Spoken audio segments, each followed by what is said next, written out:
Hello दोस्तों, आज की वीडियो में बात करते हैं इलेक्टोरल बॉन्ड के बारे में।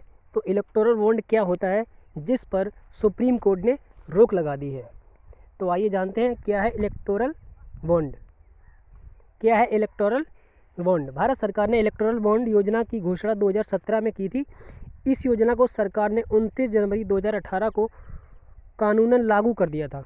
आसान भाषा में अगर इसे हम समझें तो इलेक्टोरल बॉन्ड यानी कि राजनीतिक दलों को चंदा देने का एक वित्तीय जरिया है।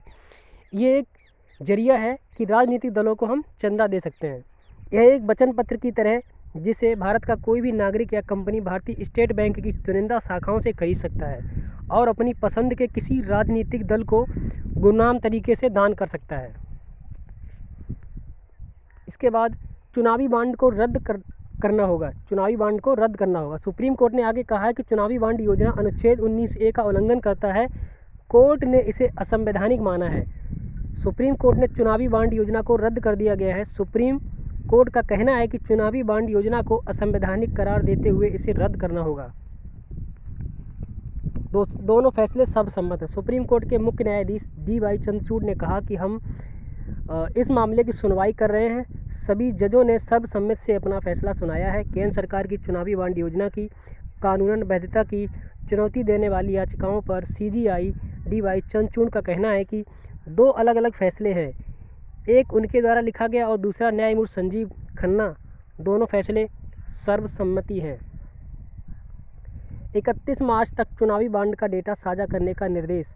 कोर्ट ने चुनावी बॉन्ड का तुरंत रोकने के आदेश दिए हैं। अदालत ने निर्देश जारी कर कहा कि स्टेट बैंक ऑफ इंडिया चुनावी बॉन्ड के माध्यम से अब तक किए गए योगदान के सभी विवरण 31 मार्च तक चुनाव आयोग को दे। 31 मार्च तक चुनाव आयोग को सभी विवरण देना होगा स्टेट बैंक ऑफ इंडिया को। साथ ही कोर्ट ने चुनाव आयोग को निर्देश दिया है कि वह 13 अप्रैल तक अपनी वेबसाइट पर जानकारी साझा करेगा। सुप्रीम कोर्ट ने चुनावी बॉन्ड योजना को रद्द कर दिया है। सुप्रीम कोर्ट ने इलेक्टोरल बॉन्ड स्कीम को वैधता को चुनावी देने वाली याचिकाओं पर गुरुवार को अपना फैसला सुनाया। शीर्ष अदालत ने चुनावी बॉन्ड योजना की वैधता को चुनौती देने वाली याचिकाओं पर सुनवाई करते हुए कहा कि काले धन पर अंकुश लगाने के उद्देश्य से सूचना के अधिकार का उल्लंघन उचित नहीं है। चुनावी बॉन्ड योजना सूचना के अधिकार और अभिव्यक्ति की आज़ादी का उल्लंघन है। राजनीतिक दलों के द्वारा फंडिंग की जानकारी उजागर न करना उद्देश्य के विपरीत है। चुनावी बॉन्ड की अवधि 15 दिनों की होती है। इसके दौरान इसका इस्तेमाल सिर्फ जन प्रतिनिधित्व अधिनियम के तहत पंजीकृत राजनीतिक दलों को दान देने के लिए किया जाता है। केवल उन्हीं राजनीतिक दलों को इलेक्टोरल बॉन्ड के जरिए चंदा दिया जाता है जिन्होंने लोकसभा या विधानसभा के लिए आम चुनाव में डाले गए वोटों का कम से कम 1% वोट हासिल किया हो। तो ये था इलेक्टोरल बॉन्ड के बारे में महत्वपूर्ण जानकारी। मिलते हैं दोस्तों नेक्स्ट वीडियो में, तब तक के लिए धन्यवाद।